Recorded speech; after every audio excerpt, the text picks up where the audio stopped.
Po yan na nakikita ninyo, isda po yan na tamban. Yan po ang favorite ni Rasmus. Aside from kanin and isda na tamban or galunggong and matambakan na isda, kumakain din siya ng cat food. Pero yung cat food, pang nibble snack niya lang yun. Pero ito ang meal snack niya. So ang kinakain niya, once a day, nakakaubos po siya ng 6 na piraso na isda. So, diba? Grabe naman. Buti pa si Rasmus, may tamban kami, ulam namin. Oo, ang ginataang gulay. Baby loves. Baby loves, gusto mo yan? Oh, my sweet love. Ang bango. Lulutuin pa yan ni Mami. Kasi ang gusto po niya, paksiw o kaya adobo. Ayaw niya ng fresh. O, diba? Social. Ikaw na. Sana all. Grabe naman, o tingnan mo, kaya super taba po niya. Lahat ng tamba na ipon sa kanyang cheeks, kaya ang taba ng mukha. Rasmus, say hi to my vlog. Rasmus. Grabe naman ang baby loves na yan. Rasmus. Tingnan mo, that's all for you. That's all for you, my sweet love.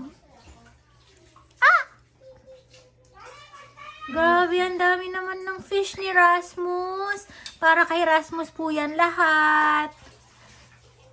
2 days niya lang po yan. 1 kilo. Magkano kilo man ng tamban?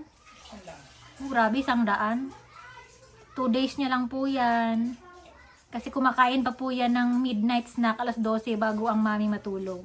Grabe naman. Grabe antok ng Bebe Labs. Tingnan mo, Bebe Labs, oh. Shh. Rasmus.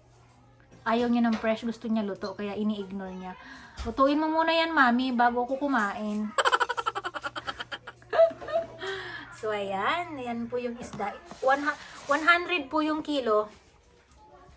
Ano to, Mami? Kaliskis na? Ayan. Kinakain niya po yan, pati ulo. Ayan. Ayaw po niya ng manok. Ayan. Tingnan mo, in-ignore yung isda. Ayaw talaga niya ng hilaw. Gusto niya yung luto. Grabe naman. Grabe naman ang Baby Loves. Grabe naman ang Baby Loves. Very love Mommy. Very love Mommy. Taba-taba niya. Grabe naman. Ayaw mo nung hilaw? Ha? Grabe naman ang antok ng Baby Loves. Oh, grabe antok ng Baby Loves. Rasmus. Anong gusto mo? Paksiw na tamban or adobo? Ayan. Anong gagawin mo dyan, Bet? Adobo? Paksiw? Ayan, paksiw daw po yung gagawin doon sa 1 kilong ulam ni Rasmus. Good for 2 days. Grabe naman ang Baby Loves. Pakalambot ng pos. Ang Baby Loves. Very love, Mami. Very love. 3 months pa lang po yan. So, ayan. Thank you everyone for watching. Please do subscribe on Mommy's Vlog. Bye-bye. Matutulog po muna ako. Ingay ni Mommy.